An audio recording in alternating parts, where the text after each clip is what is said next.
आज के इस वीडियो का हमारा टॉपिक है जाति एवं वर्ण, यानी कास्ट एवं वर्ण से जुड़े सारे चीज़ों को इस वीडियो के माध्यम से अध्ययन करने वाले हैं। इस वीडियो के अंतर्गत आप किन किन चीज़ों को सीखेंगे, चलिए उस पर एक नज़र डालते हैं। तो सबसे पहले आप जानेंगे कि जाति एवं वर्ण क्या होता है, इसके बाद इसके शाब्दिक अर्थ को जानेंगे और साथ ही साथ इसकी परिभाषा को भी जानेंगे और अंत में जाति एवं वर्ण के बीच क्या संबंध है, क्या इसकी विभिन्नताएँ हैं, कैसे ये एक दूसरे से अलग हैं, जाति के अंतर्गत क्या आएंगे, वर्ण के अंतर्गत क्या आएंगे, इसके बारे में भी आप अध्ययन करने वाले हैं। तो स्वागत है एक बार फिर से आप सभी का आपके अपने यूट्यूब चैनल आर स्टडी पे। इस यूट्यूब चैनल के इस वीडियो के माध्यम से चलिए हम सभी लोग समझते हैं जाति एवं वर्ण के बारे में।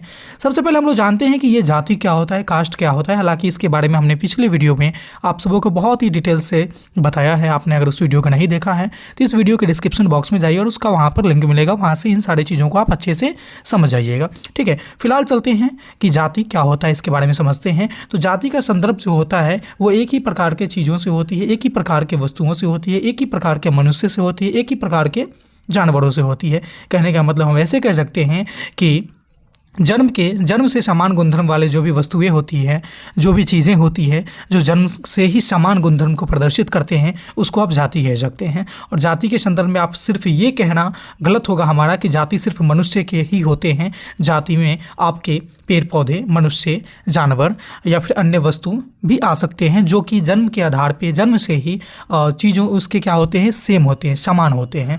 जैसे कि बहुत सारे पक्ष होते हैं जिसको देखा जाए और उन सारे पहलुओं अगर एक साथ मिलती है, एक समान मिलती है, तो उन सभी चीज़ों को आपस में कह सकते हैं कि एक ही जाति की चीज़ें हैं। जैसे मान करके चलिए कि कोई टेबल है, तो टेबल कोई छोटा होता है कोई बड़ा होता है, लेकिन टेबल में हम सब लोग जानते हैं कि उसमें क्या होते हैं, 4 पाँव लगे होते हैं, ऊपर से एक बड़ा ऐसा क्या होता है कि ये लकड़ी का बना हुआ फर्श टाइप का रहता है। ठीक है, उससे क्या होता है कि हम लोग समझ जाते हैं कि एक टेबल है। अब कहने का मतलब कि कोई टेबल छोटा भी हो सकता है, कोई बड़ा भी हो सकता है, कोई रंगीन भी हो सकता है, कोई अलग कलर के हो सकते हैं। तो कहने का मतलब उनका जो गुणधर्म है, उनका जो समानता है, वो सारे के सारे कहीं ना कहीं सब में एक जैसे मिल रहा है। तो हम सभी को एक साथ कह सकते हैं कि ये जो जितने प्रकार के फर्नीचर है ना, इसको एक नाम हम लोग दे सकते हैं कि ये टेबल के हैं। यानी हम कह सकते हैं कि यहाँ पर टेबल जो है वो उसकी जाति को बोध कराता है। कहने का मतलब ये है कि जब समान चीज़ें होती हैं जन्म के आधार पर ही, जब वो उसकी उत्पत्ति होती है उसके उस टाइम से ही जब चीज़ें समान होती हैं, तो जब एक समान चीज़ें होती हैं तो उसको हम लोग एक जाति के अंतर्गत रख देते हैं। इसी सेंस में आप देखेंगे तो कुर्सी में भी आप सेम चीज़ पाएंगे।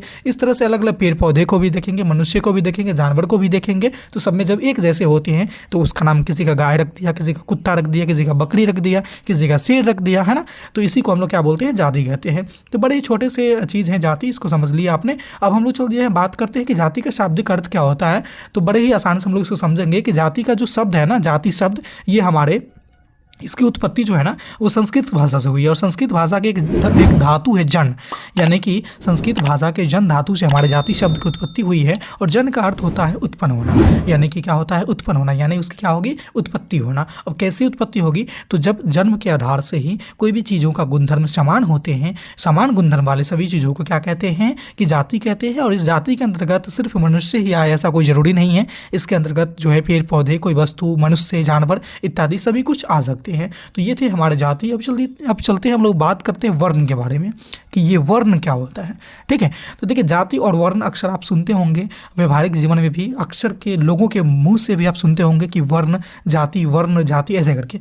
एक जो हम लोग फिजिक्स में पढ़ते हैं ना, वर्ण का मतलब रंग हो जाता है। ठीक है, क्या हो जाता है, वर्ण का मतलब रंग हो जाता है। तो यहाँ पर ये वर्ण, ये रंग वाला वर्ण नहीं है, ये जाति वाला वर्ण है। ठीक है, अब इसमें क्या होता है कि देखिए वर्ण के अनुसार समाज को 4 कार्यात्मक भागों में विभाजन किया गया है। समाज के कितने भागों में विभाजन किया गया है, तो मुख्यतः कितने भागों में, तो मुख्यतः हमारा समाज जो है ना, इसको 4 भागों में विभाजित किया गया है। किसके आधार पे, तो वर्ण के आधार पे। अब वो कौन कौन से हैं, जैसे कि हम सभी लोग जानते हैं, उसका नाम ब्राह्मण, क्षत्रिय, वैश्य एवं शूद्र। ठीक है, कौन कौन से, ब्राह्मण, क्षत्रिय, वैश्य एवं शूद्र। अब यहाँ पर देखिएगा तो ये 4 ही हैं, 1, 2, 3 और ये चौथा। तो इन्हीं 4 को समाज के कार्यात्मक विभाजन के अंतर्गत किया गया है। अब ये कार्यात्मक विभाजन क्या होता है, जिससे समाज का जो स्वरूप है वो अच्छे से रह सके। कहने का मतलब है कि समाज में बहुत सारी चीज़ों की आवश्यकता होती है, जैसे काम करने वाले की आवश्यकता होती है, रक्षा करने वाले की आवश्यकता होती है, व्यवसाय करने वाले की आवश्यकता होती है, जो हमें अध्यात्म की ज्ञान करवाए, जो हमें देवों का दर्शन करवाएं, उन सबों की हमारे समाज में क्या होती है, आवश्यकता होती है। तो इसके आधार पे ये कोई भगवान नहीं बनाए हैं, ये मनुष्य ने ही ऐसा विभाजन किया है कि एक ब्राह्मण वर्ण बना दिया, एक क्षत्रिय बना दिया, एक वैश्य बना दिया और एक शूद्र बना दिया। और ये सब किसके आधार पर किया गया? तो ये सारे के सारे जो विभाजन है ये कार्य के आधार पर किया गया है। किसके आधार पर किया गया है? कार्य के आधार पर। कैसे किया गया है? तो देखिए आपको यहाँ पर हम समझाने का प्रयास करते हैं, आप समझिएगा। जैसे ब्राह्मण, इनके आप संदर्भ को देखिएगा तो इनका जो मतलब लगाव होता है, इनका जो काम होता है पूजा पाठ करवाना, यानी इनको बताएगा कि ये ज्ञानी लोग होते हैं, ठीक है। जो पूजा पाठ, जो भी अनुष्ठान वगैरह होंगे, भगवान की देवों के बारे में जो भी चीज़ बताया जाएगा, ये किसका ये काम दिया गया है? तो ये ब्राह्मण को दिया गया है, ठीक है। और एक होता है कि अब हमारे जो भी परिवेश है जहाँ पे लोग रह रहे हैं, तो उसको बहुत सारी चीज़ों से रक्षा की आवश्यकता होती है, तो उसके लिए रक्षा करने वाला भी तो कोई होना चाहिए ना। तो इसके अंतर्गत क्या रखा गया है? क्षत्रिय को रखा गया। इसका काम होता है रक्षा करना। अब हम लोग को यहाँ पर अध्यात्म के ज्ञान भी मिल रही है, रक्षा करने के योग्य भी हम लोग बन चुके हैं, लेकिन अब हम लोग तो सोचेंगे ना कि फिर जीवन हम लोग का कैसे यापन होगा, जीविका उपार्जन की भी कुछ बात होगी। तो उसके लिए समाज में एक वर्ण का यहाँ पर निर्माण कर दिया गया कि जिसका नाम रखा गया वैश्य, ठीक है, जिसको हम लोग व्यवसाय से जोड़ के रखते हैं, जो जीविका उपार्जन के योग्य होते हैं, ठीक है। अब ये तीनों हो गए, फिर हो गए कि इन तीनों की सेवा कौन करेगा, ठीक है, इन तीनों की सेवा कौन करेगा? तो उसके लिए एक वर्ण का और निर्माण कर दिया गया जिसका नाम रख देंगे शूद्र। अब देखिए यहाँ पर ऐसा कहना हम लोग को बिल्कुल गलत होगा कि जो सेवा करेगा वो सबसे छोटे हैं, वैश्य उससे थोड़ा सा ऊपर, क्षत्रिय उससे ऊपर और ब्राह्मण सबसे उत्कृष्ट है। जी नहीं, ऐसा हम लोगों की ये मोनोपॉली है, हम लोगों की ऐसी मनोभावना है, हम लोगों के समाज में ऐसे कुरीति है कि ऐसे इस तरह से सबको हम छोटा, नीचे, ऊपर ऐसे करके देखते हैं। लेकिन एक्चुअली में देखा जाए तो सबके कार्य के आधार पर विभाजन हुआ है। और मेरा ऐसा खुद का मानना है कि जो सबों का काम आए वही सर्वश्रेष्ठ होता है। यहाँ पर सबसे सबों का काम कौन आ रहा है? शूद्र आ रहा है, जो सबों की सेवा करता है, सबों की सेवा करता है, तो यही सर्वश्रेष्ठ है मेरे हिसाब से। ये केवल क्या है? ब्राह्मण ये तो केवल ज्ञान देते हैं, सेवा तो करते नहीं है। क्षत्रिय रक्षा करते हैं, हालांकि ये भी सेवा कर रहे हैं, वैसे जीविकोपार्जन के काम करते हैं, लेकिन शूद्र भी तो सभी की सेवा कर रहे हैं ना। तो इसको फिर हम लोग नीच क्यों समझेंगे, क्यों इसको छोटा समझेंगे? तो ऐसा भगवान ने नहीं क्रिएट किया है। ऐसा हम लोग अपने जीवन यापन करने के लिए, अपने समाज को अच्छे ढंग से तैयार करने के लिए शुरू में लोग ऐसे वर्ण का विभाजन किए थे, और जिसके आधार पर थोड़ा सा जो है अब क्या होगा, मतभेद भी आ गया, छुआछूत वगैरह भी पनपने लगा। तो ये जाति, ये जो वर्ण है, ये काम के आधार पर बंटवारा किया गया था, ना कि भगवान के द्वारा जन्म से बना करके भेजा गया है, ठीक है।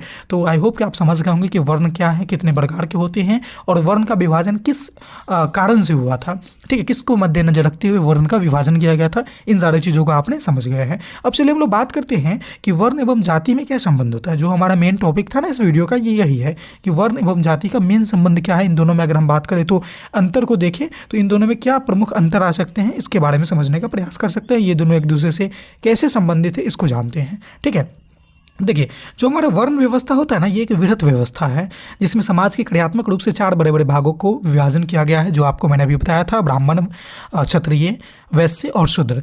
तो ये क्या है कि वृहत व्यवस्था है। वृहत कहने का मतलब कि जितने सारे जाति हैं ना, जितने सारे जातियाँ होती है, जितने सारे जाति हैं समाज में, जितने सारे आप जाति का नाम देख रहे हैं ना, वो सारे के सारे जाति जो है इन्हीं चारों वर्ण में से किसी एक वर्ण के जाति होते हैं। इसीलिए कहा गया है कि वर्ण व्यवस्था जो है वो बहुत ही वृहत व्यवस्था है, सबसे बड़ी व्यवस्था है, ठीक है। दूसरा इसका पॉइंट को आप जानेंगे तो जाति व्यवस्था एक ऐसा संगठन है जिसका निर्माण हजारों जातियों के संस्तरण से हुआ है, ठीक है।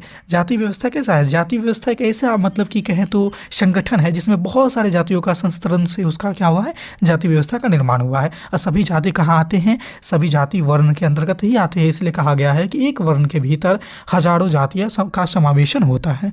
कहने का मतलब मेरा ये है कि जितने सारे जाति, आप जो भी जाति का नाम जानते हैं, वो किसी न किसी वर्ण के अंतर्गत ही आते हैं, ठीक है। जाति जो है वो आ जाएंगे आपके किसके अंतर्गत? जाति आएंगे आपके वर्ण के अंतर्गत। किसके अंतर्गत आएंगे? वर्ण के अंतर्गत आएंगे, ठीक है। वर्ण जाति के अंतर्गत कभी नहीं आएंगे, वर्ण जाति के अंतर्गत कभी नहीं आएंगे, बल्कि जाति जो है वो वर्ण के अंतर्गत आते हैं, ठीक है। इन सारी चीज़ों को आप ध्यान में रखिएगा। आगे चलिए बढ़ते हैं कि इस प्रकार हम कह सकते हैं कि जाति व्यवस्था वर्ण व्यवस्था के अंतर्गत आती है। बिल्कुल आती है, क्योंकि वर्ण के अंतर्गत जाति आती है, ना कि जाति के अंतर्गत वर्ण आते हैं, ठीक है। चलिए नेक्स्ट पॉइंट है हमारा कि ऐतिहासिक उत्पत्ति के दृष्टिकोण से आप देखेंगे तो वर्ण व्यवस्था पहले आई थी, ठीक है, जाति व्यवस्था बाद में आई है।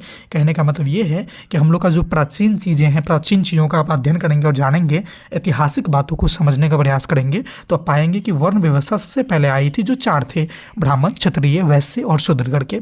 और उसके बाद जितने सारे जो जातियाँ आई ना, जितने सारे जातियाँ आई वो वर्ण व्यवस्था के बाद आई और वो सभी जाति को किसी न किसी वर्ण में रखा गया। ठीक है, इसलिए कह सकते हैं कि ऐतिहासिक उत्पत्ति के दृष्टिकोण से वर्ण व्यवस्था पहले आई थी, जाति व्यवस्था उसके बाद आई थी। ठीक है, नेक्स्ट है कि वर्ण का आधार कर्म से होता है। मैंने पहले ही बताया था आपको कि जो भी वर्ण बनाया गया है वो कर्म यानी काम को देखते हुए वर्ण का विभाजन किया गया था, वर्ण बनाया गया था। ठीक है, तो वर्ण का आधार किससे है? कर्म से है, व्यवसाय से है। जबकि जाति क्या है?